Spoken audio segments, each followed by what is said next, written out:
Good morning. It is Althea from the Bible in 1 year. Today we spend time in 1 Samuel 28 to 31 and 2 Samuel 1 to 4. Confidence in God. I want to zoom in the way David conducts his life.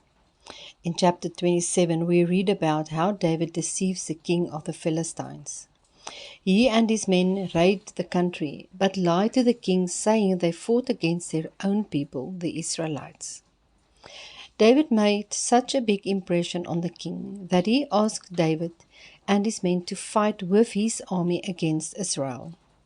However, in chapter 29, the Philistine commanders refused and asked the king to send David and his men away, not trusting them at all. My father always had a saying, "You can fool some people sometime, but you can never fool all the people all the time." Rightfully so, some of the Philistines was afraid that David would turn in battle against them and fight for their own people to reconcile with Saul. David returned to his base camp, only to find that the Amalekites had raided and burned it down, capturing all as slaves. David's men were greatly bittered, each man for his son and daughter. In verse 6 we read, David was greatly distressed because they wanted to stone him. David felt strengthened and encouraged in the Lord his God. Instead of running away, David ran to God in prayer. David knew the best place to be is at the feet of his Savior.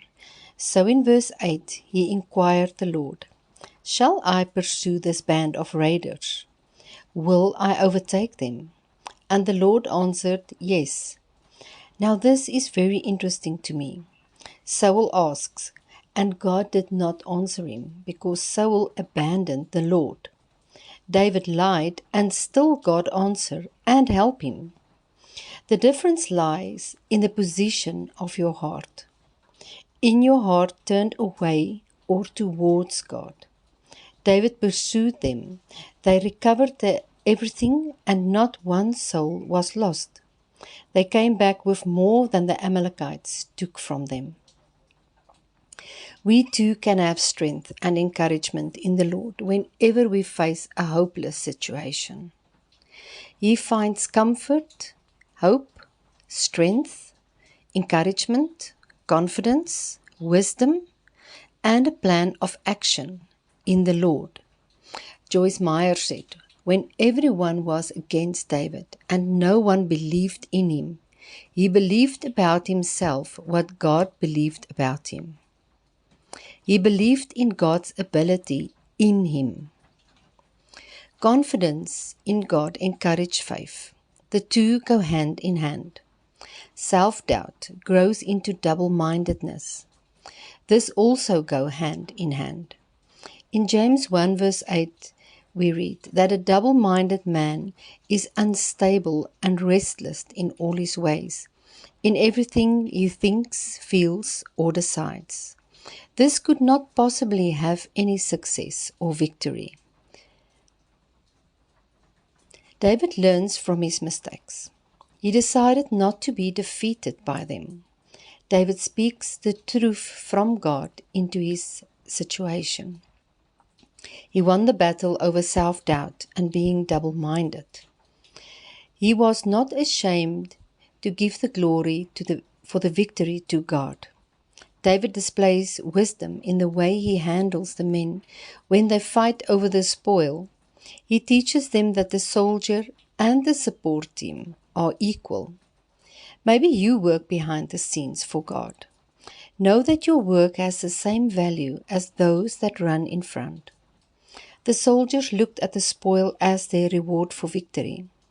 But David looked at the victory as God's victory and the spoil as a blessing from God. David divides the spoil and sends it to the elders all over Israel. David knew that the time running from Saul and living among the Philistines damaged his calling as king. He understood that he needed to rectify these mistakes and to mend broken relationships for God to fulfill his calling. Know that you too can come back from past mistakes. It is not all over.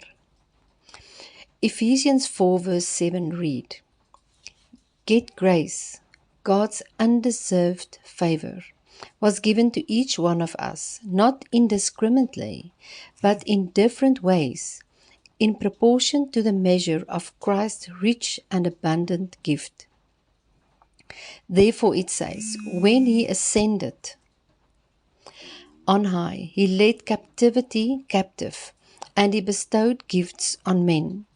We can draw strength and encouragement from this.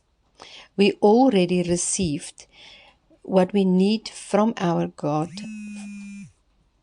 for our God-given calling.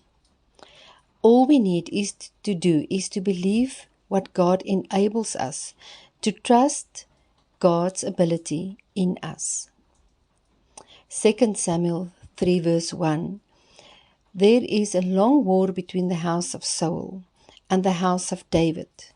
But David grew steadily stronger, while the house of Saul grew weaker and weaker to the point of being powerless. Let's choose to grow steadily stronger. Whenever we backslide and sin, let's choose to run towards God. He will be ready to restore us. May you be blessed. Goodbye.